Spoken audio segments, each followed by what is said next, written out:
Case 29, टूटी हुई घड़ी जो चोर का समय बता गई। स्थान Rajkamal housing society, block B. घटना पिछली शनिवार की रात मिसेस कामत के घर चोरी हुई। सोने की नथ, 2 पुरानी मूर्तियां और एक संदूक में रखा दस्तावेज गायब। पुलिस आई, उंगलियां उठीं। सिक्योरिटी गार्ड पर, काम वाली बाई पर, यहाँ तक कि बच्चों पर भी। लेकिन कुछ समझ नहीं आया जब तक कि गुड्डी को स्टोर रूम के कोने में एक टूटी हुई घड़ी नहीं मिली। घड़ी की खासियत, घड़ी बंद थी, समय रात के 1:47 पर अटकी हुई। घड़ी के पीछे लिखा था, बाबा की घड़ी, मत छूना पिंकी। लेकिन उस समय किसी को स्टोर रूम में होना ही नहीं चाहिए था। रज्जो अम्मा की एंट्री। अम्मा घड़ी को आंख से नापते हुए। समय कभी झूठ नहीं बोलता और चोर अक्सर अपने समय से आगे भागने की कोशिश करता है। गुड्डी मतलब?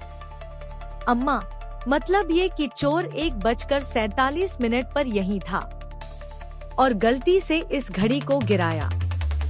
जांच पड़ताल, 3 संदिग्ध। एक सिक्योरिटी गार्ड रमेश कहता है कि वो 1 से 2 बजे तक गेट पर ही था। 2 कामवाली बाई शकुंतला सुबह 6 बजे आई, लेकिन उसकी चप्पल पर कीचड़ था।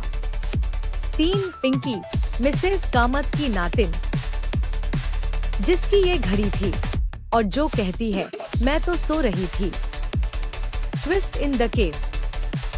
अम्मा ने ध्यान से घड़ी को फिर घुमाया। उसकी पिछली प्लेट में एक छोटा सा चांदी का अंश अटका हुआ था और तभी अम्मा ने देखा शकुंतला की चप्पल में वही चांदी का टुकड़ा फंसा है, जैसे वो उसी संदूक से गिरा हो। गुड्डी का सवाल, तो फिर शकुंतला चोर? अम्मा धीरे से मुस्कुराकर, नहीं, वो तो किसी को बचा रही है। वो संदूक दरअसल पिंकी के कमरे में रखा था और पिंकी ने ही 1:47 पर संदूक से चीजें निकालनी शुरू की थी, लेकिन घड़ी गिरा दी। शकुंतला सुबह उसे बचाने आई और सब समेटकर ले जाने लगी ताकि पिंकी पर शक न जाए। सच का सामना। पिंकी फूट फूट कर रो पड़ी। मैं जानती थी कि वो मूर्तियां बहुत महंगी हैं और कॉलेज की फीस भरने के लिए बेचने वाली थी। मम्मी पापा को बताने की हिम्मत नहीं हुई। अम्मा का न्याय, घड़ी ने तुम्हारा समय बता दिया पिंकी, लेकिन अगर तुम सच बोल देती तो वो समय तुम्हारे साथ खड़ा होता। अब जाओ, अपनी मम्मी को सब बताओ और वो नथ वापस करो, क्योंकि चोर पकड़ा गया लेकिन इंसानियत भी बची। अंतिम संवाद। गुड्डी, अम्मा आपने टाइम को ही गवाह बना दिया।